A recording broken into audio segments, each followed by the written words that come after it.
Let's date forever.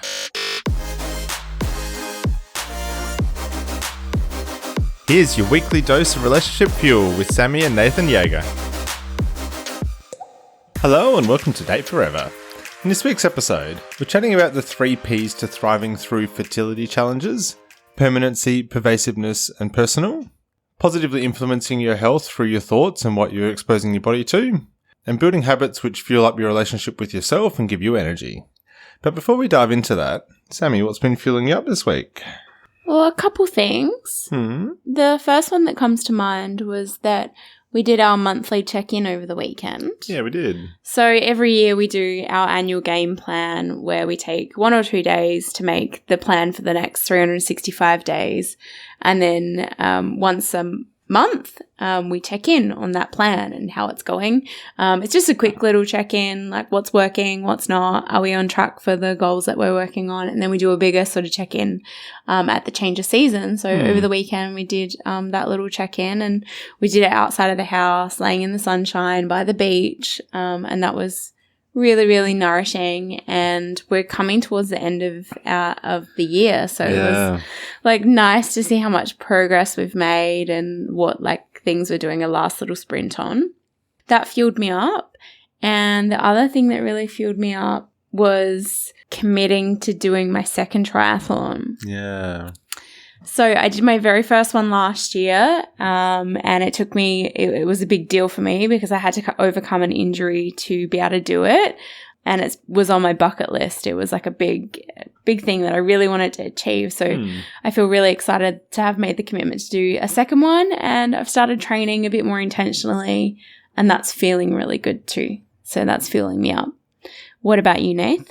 So mine's just around a few things that we've done in our little apartment to make it feel really nice. So I kind of started off with our rental inspection, which is never a fun time. But yeah, for those of you who are Sydney side of renters, actually just Australia renters or just anywhere renters, like it's a weird thing, right? Where you're like, someone comes in and just checks that you're like living appropriately and not destroying anything. Yeah, exactly. So we committed this year to get in an external cleaner to help us in some of these occasions. So we had a cleaner come through, make our apartment look really nice, do a better clean than we would ever clean. We would forego splash cash so that we don't have to do it because it's something that we're both not great at and don't love doing. No, exactly. But I think like the little reinvigoration of our fresh, clean apartment helped us to kind of kickstart a couple of other projects that had been sitting on the back burner for a while, like putting up some artwork that had just been sitting in a pile on the floor for a while. We're making it sound like we were living in a pigsty, which is absolutely not the case. We just do the like day-to-day clean, not the like deep clean. Yeah, that's it. But yes, I agree. There's been some really nice fuel being poured into our humming household the last couple of weeks. Yeah, and just making our home feel like a really nice, energetically fueling up space. So, yeah, that's been really great. Yeah, and the Amazon Prime account's been getting a bit of a workout too. All those command hooks to stick stuff on the walls. That's it. Yeah. But now, here's this week's guest. Today we've got Gabriela Rosa joining us. She is a world-renowned fertility specialist and Harvard University awarded scholar with 2 decades of clinical experience in helping couples overcome reproductive challenges. Welcome to the show, Gabriela. So good to be here. Very excited. This is super embarrassing, but this is actually your second time on the show, but the first time for it to hear the light of day. Well, you know, we always have to sometimes practice until we get even better at it, right? In my case, that was the practice. So there you go. Yeah, so for those of you who have been listening to the show for 3 years, Gabriela came on very early on and we made a mistake. We were still learning, training wheels were on, and she's been very gracious to come back and let us spend some more time with her. So thank you so much for being here. Such a Double pleasure. Appreciate you. No, look, it's so wonderful. And, you know, like if it hadn't been for, you know, doing a master's and continuing to do all the things that I do, I would have come sooner. But, you know, now is the time. Yes, your life is very full and beautiful and filled up, and I am excited to hear about how you're making your life now work, because there are some balls in the air and there's some pretty impressive things that you're up to. But I want to go back to how on earth did you get interested in fertility? Where did that start for you? Yeah, it's a great question. And, it's funny because every time that I tell this story, it feels to me like I'm back there, I remember as I was studying to be a naturopathic practitioner, and, that was a very long time ago, I said to my then boss, who was an obstetrician gynecologist, "Hey, Jim, I'm thinking of specializing in pediatrics." And he turns around to me and he goes, "That is the worst idea you've ever had." I'm like, "Oh, great. Tell me how you really feel." And he goes, "Well, pediatrics, your patient doesn't speak. Your patient is the parent of your patient. It's just, it's a real mess." And I'm thinking, actually, you're not wrong.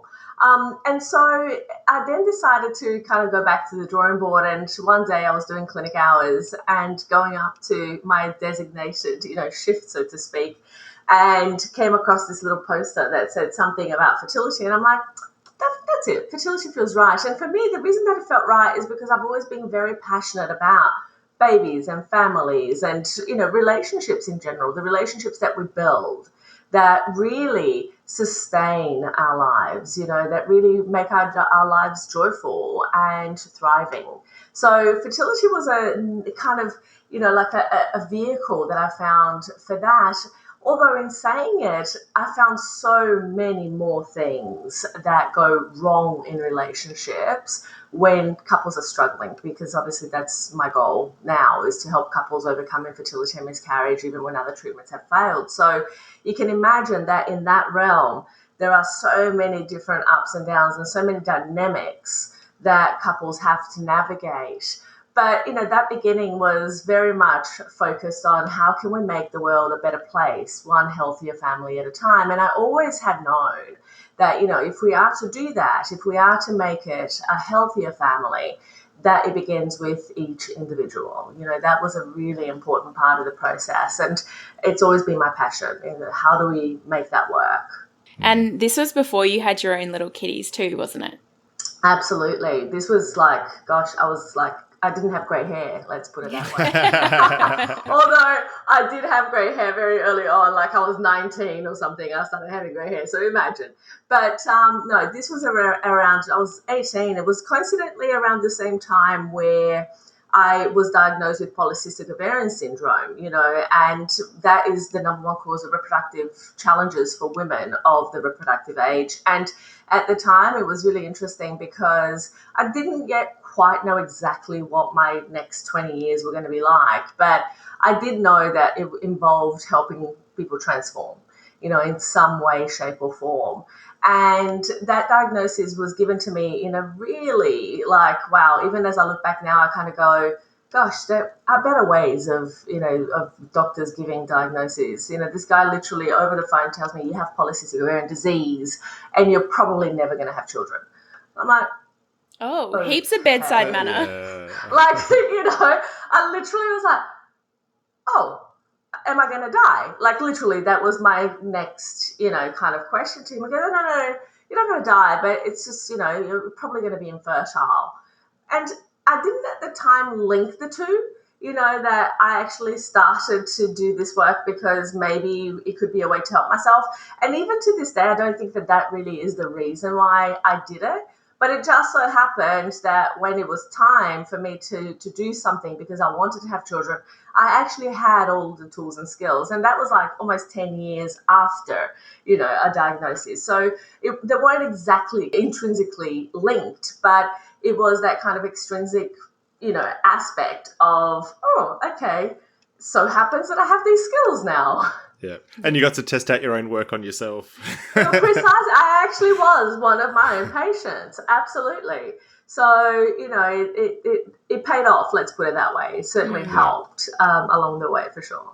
Yeah, Gabriela, you already kind of touched on it, but the couples that you specialize in seeing, have been through it. They've had all of the possible issues that you could possibly have, whether or not it's falling pregnant or staying pregnant. And some of them have been through like rounds and rounds of conventional IVF or you know, quite a lot of hardship, and they still want to have a baby. They're still committed to the dream of building their family. And I can say this, but you're quite literally a miracle worker, because there's people who have been trying various different things for like a decade before they've arrived to you, and then you end up with a success story and a beautiful, happy family. So I want to hear a little bit about the couples that you work with, and what are they going through, and where do they end up with? Yeah, look, it is such it's such an interesting thing that happens when couples decide that they want to have a baby, because in the general population, most people get pregnant without trying.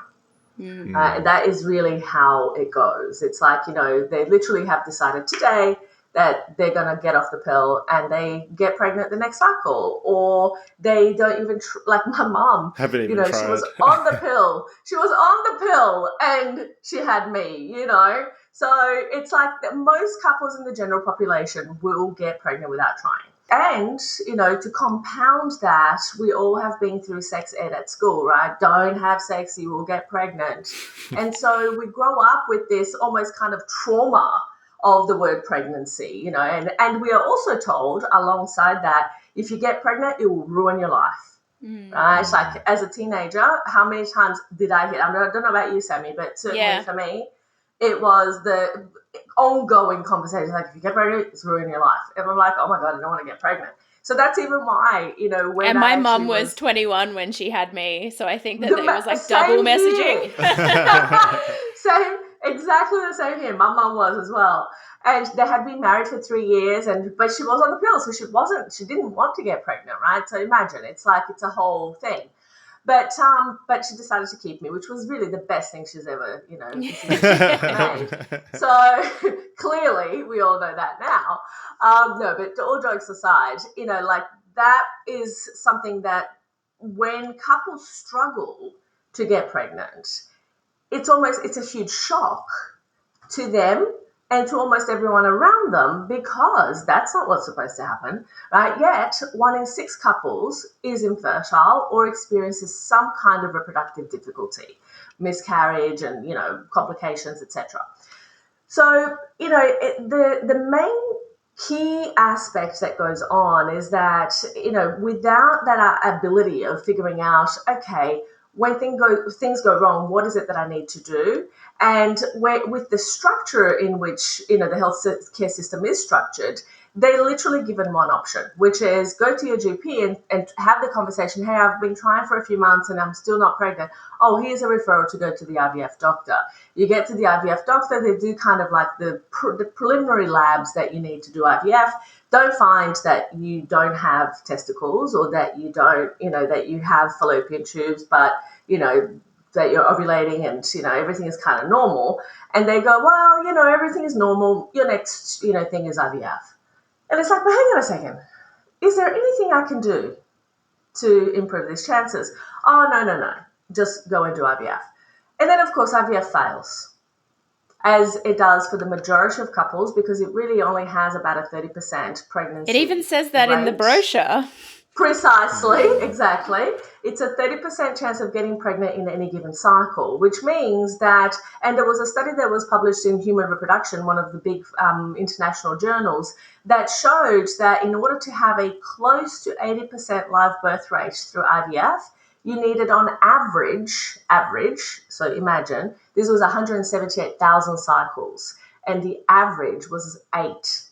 Oh. Wow. So when you have hundreds of thousands of cycles and the average is 8, is because some people have had to have 30 IVF cycles, right? And so basically you realize that, hang on a second, so it's not as silver bullety as it's claimed to be. And yet the answer to the question, hey, is there anything else we can do, is usually no. This is just the thing that you have to do. So then couples are left with this whole situation that they have to figure it out on their own, right? So you can imagine when it is not your job, right? You might be great at whatever it is that you do, that is not medicine, right? And you're told, well, no. And you start to dig in and you start to actually go and look for answers and try and find different ways of dealing with a situation that is so intensely personal, right? And personally challenging. Things are going to break, right? And when you open up Dr. Google as well, that it'll tell you to do geez. one thing and then not do exactly the same thing as well. And so there's... and that is one of the biggest issues. Those myths that, one, get perpetuated or that conflict each other are the things that keep most couples going around in circles. But you see, what's even worse is that it keeps people really hating themselves. You know, like I had there was a study that was published in a journal. This is not a new study, but there have been many replicated since. And it basically, there was a questionnaire. It was a question about, you know, what would women prefer? To be disabled and paralyzed or to be infertile? And 20% of the women who filled that survey said that they would prefer to be paralyzed than be infertile.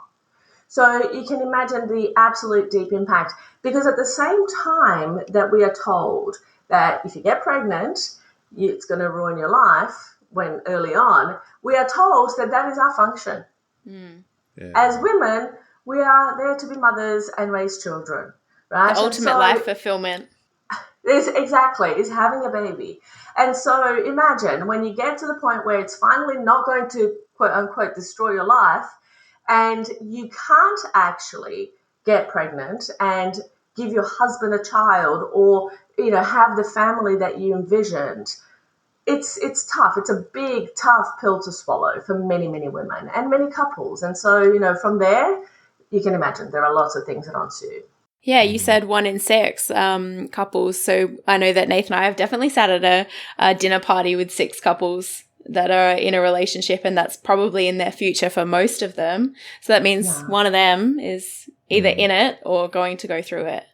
Yeah, absolutely, 100%. And that is really the way to look at it. And, you know, the challenge there is that when you are the 1 in 6, right, people have all sorts of well-meaning advice that is not helpful. Oh, my cousin tried this, and Exactly. Got to stand on your head for a while. And, you know, you name it. Got to start eating bananas every day. Yeah. Well, I don't know. It will be pineapple, actually. Okay. It will be pineapple, That's which is the myth, by the way. I just want to make that very clear. Eating pineapple is not going to make you keep a pregnancy to term, everybody. Just breaking that news. So, I mean, like any couple who's going through any kind of turbulence in their relationship, but particularly where they've set a goal and they're going after a goal to create and build their family or expand their family, and then there's hardship in that. There's so many elements to it, right? Like it's the time, the money, the energy, the crisis of self, the identity, the teamwork, like the scheduling. I hear that that's a thing. So can you tell us a little bit about what you see in the couples who maybe take that in their stride more so than the couples who struggle with some of those adversities? Absolutely.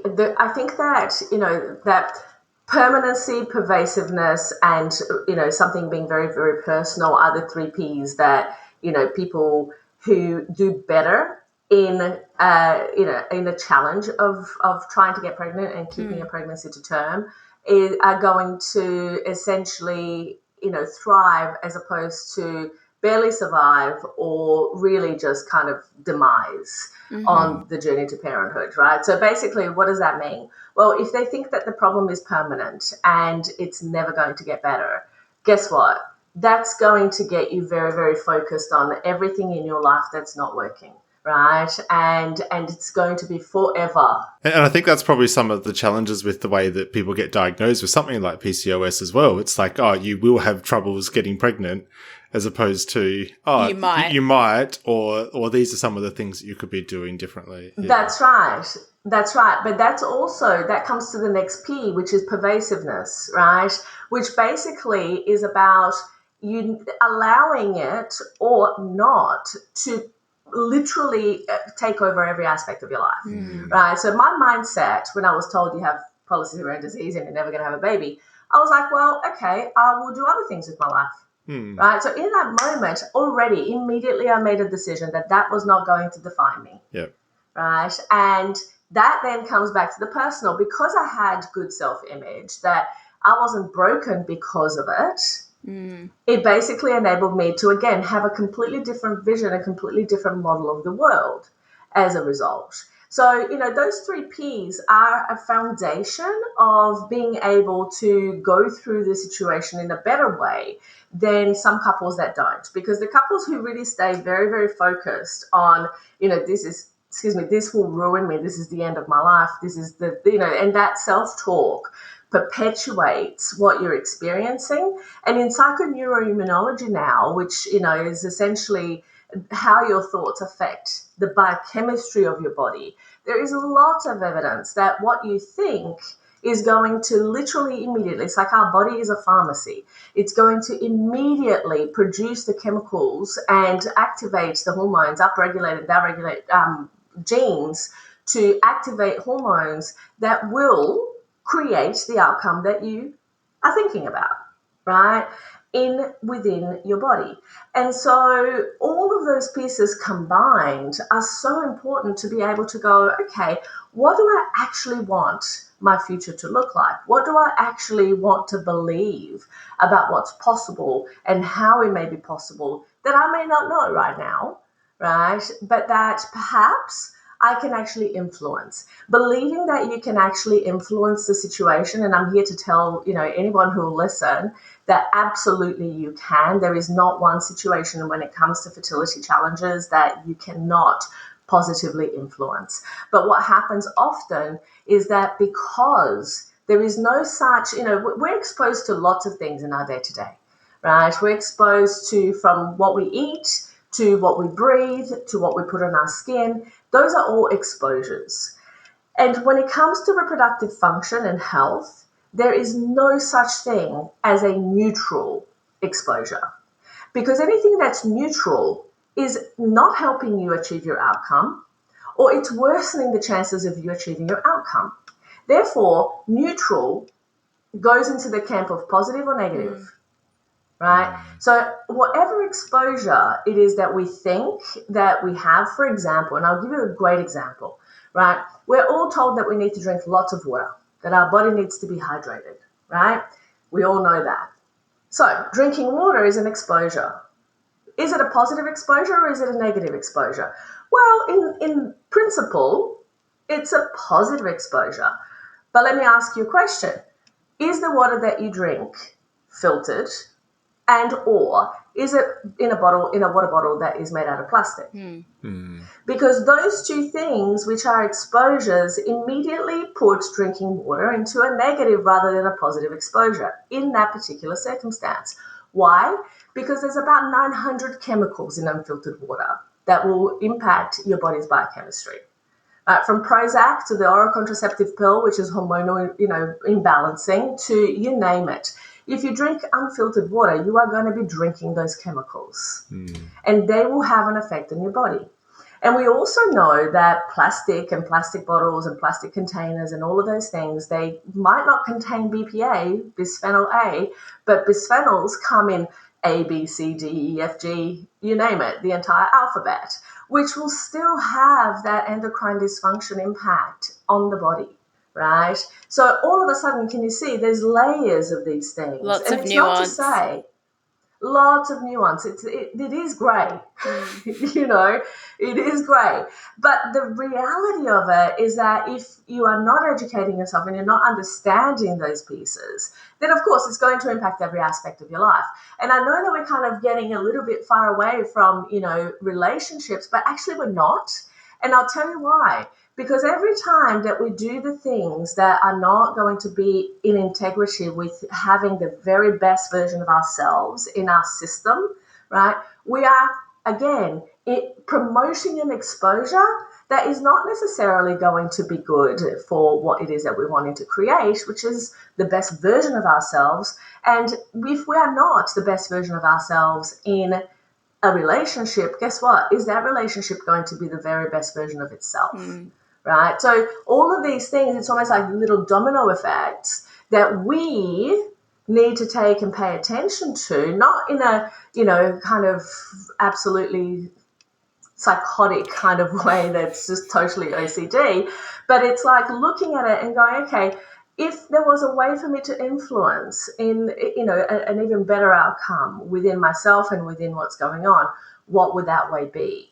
That's a good question to ask. And you can apply that question to anything, right? This is not just specific to fertility. It's like, what agency do I have here? What ownership do I have? What accountability? What responsibility? What can I do to change something? Absolutely. Or start something, stop something for any goal we're going after, any problem we're experiencing. I think that's a really good reminder about, like, there's always choice. There's always something you can do. Right. And sometimes it's about actually learning what is that, and not being closed-minded to, whenever I hear, oh no, there's nothing you can do, things have only got to be this one way, I go, I wonder how many other ways there are, that we could actually do this thing. It doesn't actually have to be this one particular way. There are lots of options, lots of possibilities. In the quantum field, there are infinite possibilities, right? And so if we look at that, then we go, okay, so how do I tap into something that perhaps I never even imagined was possible in order to make it happen, right? That's the question that I think in every relationship, and I really feel that relationship with self is your very first and foremost relationship always. We think that it's with our mother, but actually it's not, because what happens is that you are going to dictate what it is that you want and when you're hungry, when you're tired, when you want to eat, so that innate primary relationship that we have is with what we need and tapping into what's going to keep us and help us survive. What is going to keep us alive? Right. And then, of course, it's about asking an even better question: what is going to enable us to thrive as we grow and as we understand more, as we have better cognition, as we have, as we have also contrast that helps us to see what it is that we don't want versus what it is that we do want. So, all of those pieces, they inform how it is that we want to show up, how it is that we want to relate to others, what kind of relationship that I want to have. So if you have a sucky relationship at any point in your relationship, right, you do have to ask, okay, well, how am I contributing to that and what can I do differently?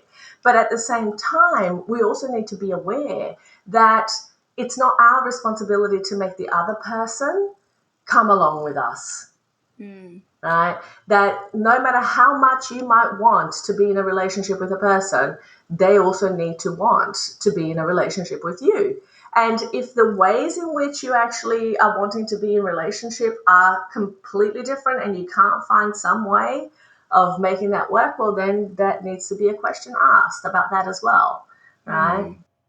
So, Gabriela, this is a great segue into you've got a lot of balls in the air that we mentioned earlier. So I'd love you to just give us a quick synopsis of like what's going on in your life in this moment of time. And then we're going to talk about your relationship with you and how you're making that happen. Yeah, absolutely. Look, the thing about it is that I'm doing a doctorate at Harvard and, there's no easy way to peel that cat if that's what it is that you're going to do. It is certainly, a challenge being away from a family, being away from my husband and whatever else, is going on there. And so that's what I'm kind of working on, right? It's working on maintaining my kids, my family. My parents have been absolutely incredible. When they say it takes a village to raise children, it really, really does. And my village at the moment is essentially my kid's dad, my parents. They're all living together and making it work. It's on the other side of the world to you in a different time zone. Sydney. Yeah. Absolutely. So we do a lot of WhatsApp calls because that's the way to kind of, my kids, they came to visit me for 3 weeks. Actually, I was in Sydney for a month and then they came to visit me for 3 weeks. And as I've got two sons, 11-year-old and 8-year-old. And what was funny, my 11-year-old goes, Mum, do we have to do rosebud thorn every day? And I'm like, for those of you who don't know, I was new to rosebud and thorn until a few years ago, but it's where you share. It's a great thing to do at the dinner table, you know, with kids and even with your partner, so that you kind of update yourself on the day to day of what's happened. You know, it's like the rose is what is something good that happened in your day. The thorn is, what's something that didn't go so well. And the bud, we've kind of made it into, well, it's something you're excited about, but sometimes my kids already at this age have difficulty finding things to be excited about. So I've made it into, what do you appreciate as well? So they can either tell me something they're excited about, exactly what they're excited about, or what they appreciate. And so there's a lot of rosebud thorn that goes on in our conversations, especially with 11-year-old and 8-year-old. They're not really the most conversational at that age. And I think being boys, they're probably not even going to be as conversational anyway, right? Mm. But although my 11-year-old, wow, he talks more than me. So imagine. Yeah. So to have a family on the other side of the world, in the middle of a doctorate at, what do we say, like the best school in the world, at Harvard? They say, like, I don't know that I would say, not because it's, is it the best school? Well, the best school is where you actually have an interest, right? Yeah, what's best and what for you. Is actually going to support, exactly. So, but they say. Yeah, and business. So how are you doing that? What is it that you're doing to keep your relationship with yourself fueled up? Yeah, I think that's such a great question, because your relationship, one of the things that I truly believe is that your relationship with yourself is critical for every other relationship that you're going to have in your life. And so if we're not nurturing that, it's going to really, really change the way in which you are able to actually show up for others, right, in your day-to-day.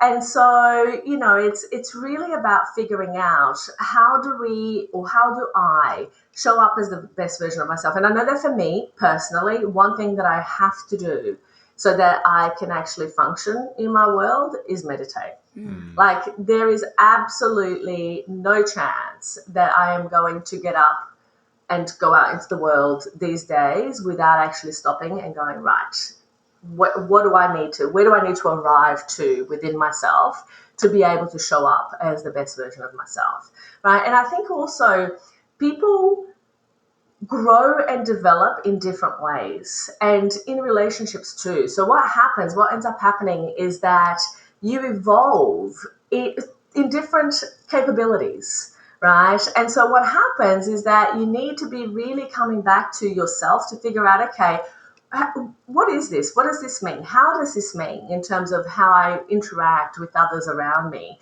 So that you can actually make meaning and make sense of the interactions that you have with people when you do. Because people will have their own perception, even in a relationship, like, for example, for you guys, I bet that there will be times that one person is going to be thinking one thing and thinking, but of course he should think the same way that I think. Or, of course, the way that I'm going about this is the right way. Why can't you see that?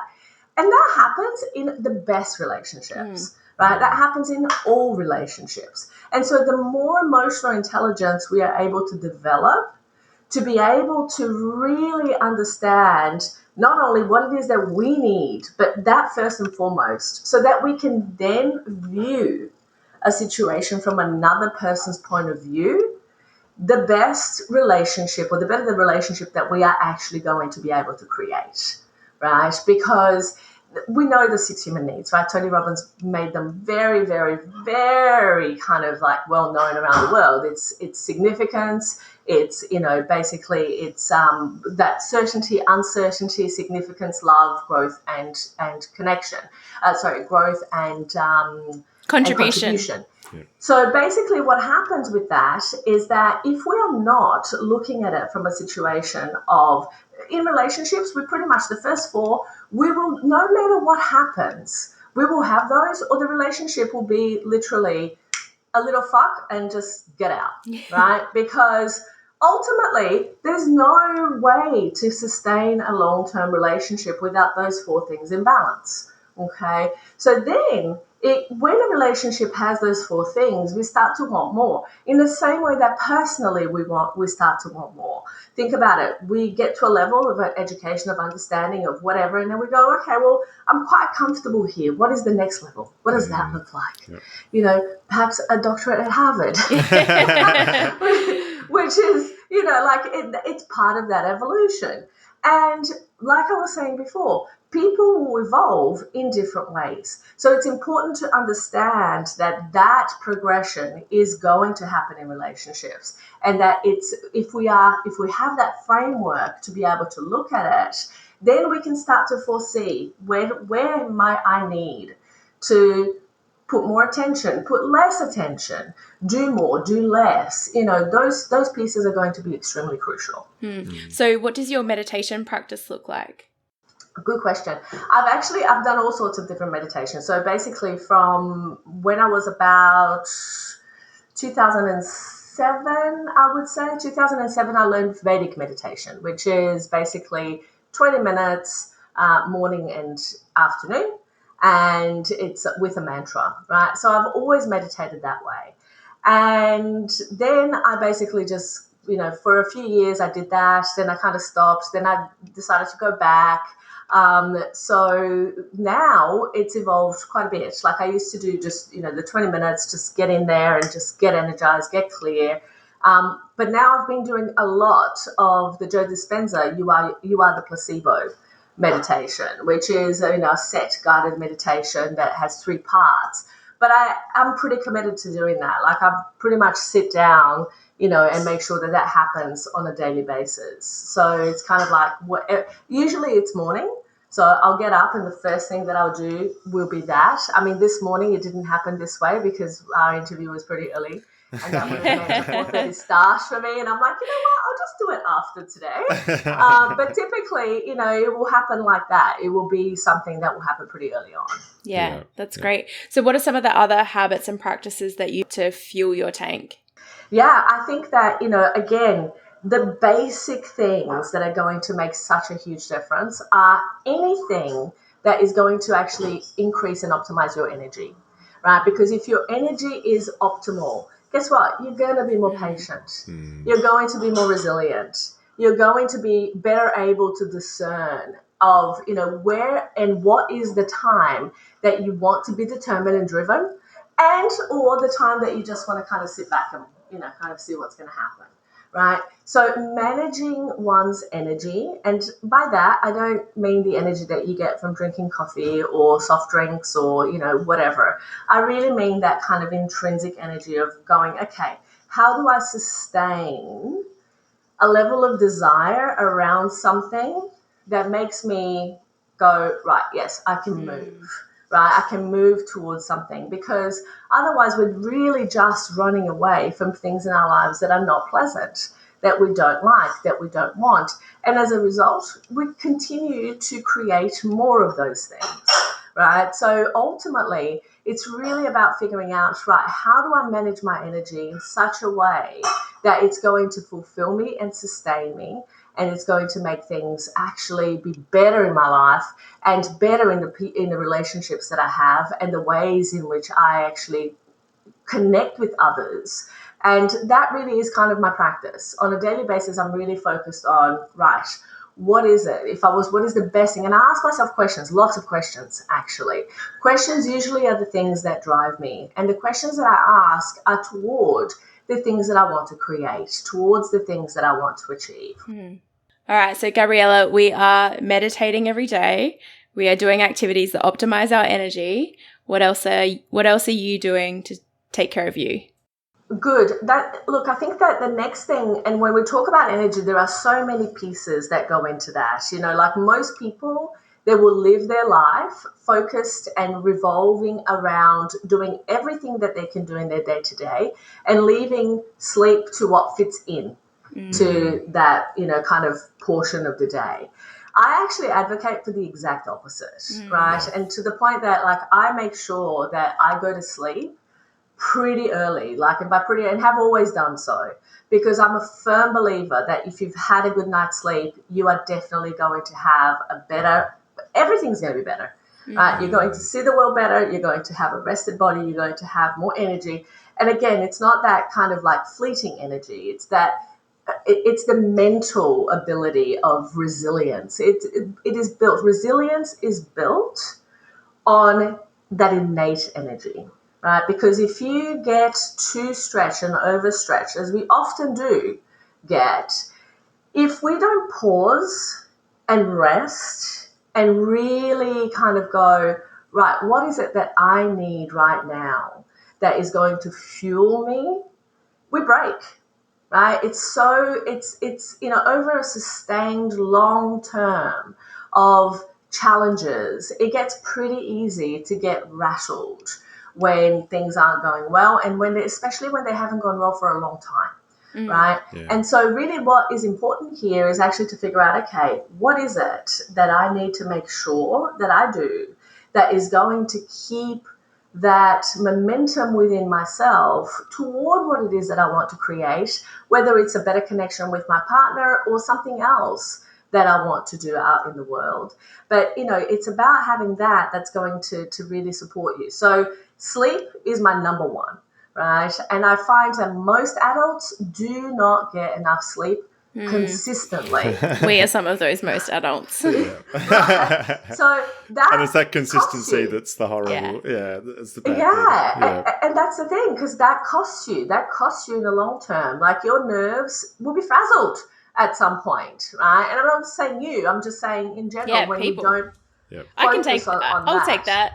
It is me. And it's funny because this is something that Nathan and I have both struggled with, and it's something that we've put on our things that we're going to improve in our life this quarter or this year. And it's been there sometimes, and we go through patches where we get really good at it and the habit gets really embedded and we the routine builds and we get momentum, and then we fall off, and then it gets a bit harder. But you see, the principle of sleep hygiene is critical. If you really want to long-term address this issue, because many people face this problem, which is, they don't feel tired when it's time to go to sleep, or they kind of start and engage in activities that will ensure that they don't feel tired by the time they actually need to go to sleep. So the actual way, and this is, sleep hygiene is definitely, documented step-by-step kind of strategy to make this work, is actually getting up at 5 a.m. every single day of the week, including Sundays. Right? And what that does, and I know that for some people that might sound like, oh my God, that's hell on earth. But actually it's not. And if you think about it, if you're getting up 2 hours before you usually would get up, what's the difference between going to bed 2 hours after you're actually meant to go to bed? The difference is huge, because in the morning, your serotonin levels are the highest. They're meant to get you up. At night, your melatonin levels are the highest. They're meant to put you to sleep. And usually melatonin levels are the highest that there will be in the night at around 9 p.m. That's why most people around that time, when they're lying in front of the couch, binge watching whatever it is that they're watching on Netflix, fall asleep on the couch. Gabriela, are you watching inside our apartment? See, that is the time, instead of falling asleep on the couch, that you should be asleep in your bed. Yeah. Right? Because then you will, those extra 2 hours that you get up earlier, as opposed to going to bed later, is actually going to be the thing that's going to enable you to build that intrinsic energy that I'm talking about, right? And sustain it and maintain it. Yeah, this is something that I've worked quite a bit on, and I learned it from someone that we both know, Jamin Fraser, talking about the idea of don't manage your time, manage your energy, because you can get so much more done, achieved in flow positively when you're managing that energy. So I really like that. And thank you also for using the fuel language, because that's where this idea of a fueled up life came from, is if you never consciously stop and put fuel into the various tanks of your life, you will hit empty at some point. And you can run on low for a really long time without it impacting too much. But when multiple tanks of your life start to get empty, it does impact the other areas of your life, and you end 100%. Up with things being very heavy and very hard. Yeah, yeah. And then you kind of like, drop your bundle, so to speak, right? And just go, okay, that's it. I've had enough. I don't want to do any more of this. And sometimes, what happens is that you might be going through really difficult periods in your life and crisis may ensue and you might feel like, okay, you know what? And those, some of those parts, some of those things are natural endings, right? Some of those difficult situations and challenges that we face in our lives, whether it's a business that's not working or a relationship that breaks down or whatever it is, some of those things are natural endings. I'm not here to say that everything is going to be fabulous and permanent and permanently fabulous forever, because unless two people are willing to put in the work, and there's lots of other things that go along with that, then that is never going to happen anyway. But even I just think about business as well, and thinking about work and careers, all those pieces do need to be attended to, like you said. And the other thing that we also need to take into account is that when it comes to being able to actually deal with challenge, deal with crisis, these steps that we talk about, they're essential. Because even if you're not going to be able to fuel those tanks to the top, we are able to then maintain so that they don't all go down to zero. Right? And I think that that's really critical, because sometimes it's maintenance time and sometimes it's just running, kind of burning up what you have. And that's just how it is in life. It's not always going to be maintenance time, and it's not always going to be, burning it up on all cylinders at all times. So there is always that balance too. And paying attention to when is critical. Right. Yeah. And doing the best that we can to add a little bit each day is going to make a huge difference. Yeah, and that awareness that if everything's important, nothing's important too. Exactly. Yeah. Exactly. That is so critical. So, Gabriela, to kind of round this out, I'm curious, what are some of the habits or practices that you've noticed in the couples that you work with that they can sort of use or embed to help them get through a hard time, whether or not that's fertility or some other adversity that they're trying to get through? What is the things that you see really successful, thriving couples doing? Yeah, great question. Look, I think that there are three. The first one is what we've talked about. It's really working on yourself so that you can be the very best version of yourself. Yeah. That is for sure. And in our program, that's what couples are doing anyway. So I see that that's a very important foundation, of what needs to happen. The next thing that is really critical that I see so important is kindness. And that, John Gottman has done the world of relationships an incredible favor of really kind of outlining all of those principles, of the 4 horsemen of the apocalypse and, all of those things. And if people haven't read the 7 principles to making marriage work, I highly recommend it, because tending to those love maps, as he calls it, is going to be so important. And part of it is actually in those tiny little bids for connection. Right, in the little things that happen, when your partner says, "Oh wow, look at that bird outside," and the person does lift their head up from, the phone or whatever it is that they're looking at and goes, "Oh yeah, that's really lovely." Or in our digital world, it's like, "Hey, I sent you that meme or that reel or that TikTok." You didn't even acknowledge it. Exactly. It's like literally going, giving it a little heart or going, "Oh, thanks," or "Ha ha ha." That made me laugh. Exactly. Those little things, they make a huge difference. And that really, if you think about it, that is the process of kindness, because you're acknowledging another human being, right? You are seeing another person. And so that is going to be so critical. And the third thing is one of my favorite quotes of John Gottman. And, I paraphrase it, but it's the goal of marriage is to help each other fulfill their goals, right? Their life goals. And that is so critical, because what happens is that you might not want to have a baby. And sometimes this happens in my program, right? But because one person is like, it would mean the world to me to be able to actually have a baby and to do it in this way and to do it with you, that the other person goes, "Okay, I get it. Let's do that." So, and that is a huge aspect of making, a relationship work in the long term, for sure. So from those perspectives, I think that understanding, and sometimes it might be that two people don't want the same thing, and that's okay as well. And sometimes the kindness in those situations is actually to say, hey, you know what, I get it that this is not what you want, and that you need something different, and that's okay. So you're free to pursue that. Right. So there's those parts too that are important to really take into account, because you're not going to want exactly the same thing as your partner wants every single time. However, it certainly does fuel and nurture and nourish the relationship when those concessions can be made. And sometimes maybe a baby is too big a thing, right? But that's kind of my world. That's where I see people the most, and them talking about it. But it's something that really does make all of the difference at the end of the day. It's kind of helping your partner, doing the little things or the big things that will help your partner see that actually, yes, we are trajectorying towards the same kind of journey. Yeah. One of my favorite mantras is clear is kind and unclear is unkind, because it can be really hard to say the thing sometimes, but being unclear about what you want, what you need, what you expect is really unkind, and kindness isn't niceness.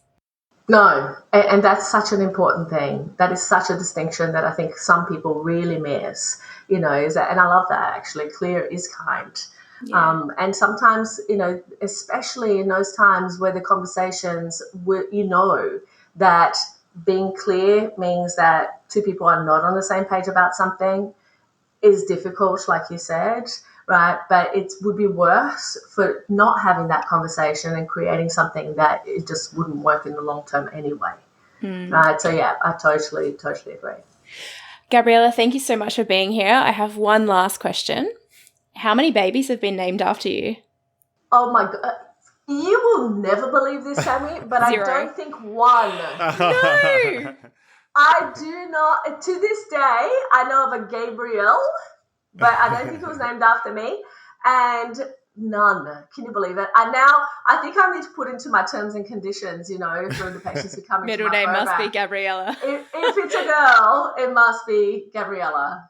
Yeah. So to see if in my lifetime I get at least one, Yeah. Well, thank you so much for being here and sharing your years and years of experience with us, and a little bit about what you're doing in your own relationship with self to keep it fueled up. But to say thank you, we've given 100 days of medication to nursery school children in Ethiopia, so that they can set up some really good health and well-being early in life, which we know sets them up for long-term well-being. So thank you so much for being here and making that possible. That's amazing. Thank you. How wonderful. No worries. So, Gabriela, if people want to connect with you or learn a little bit more about what you do, how can they do that? Yeah, they can Google me, Gabriela, Gabriela, and Rosa, Rosa, or they can go to fertilitybreakthrough.com. And awesome. Get your book. I've gifted your book to a few people. So absolutely. And my book, Fertility Breakthrough, Overcoming Infertility and Recurrent Miscarriage When Other Treatments Have Failed, is also free on Spotify. So people can listen to that on Spotify if they like. And it's on, it's everywhere where you buy books or audiobooks.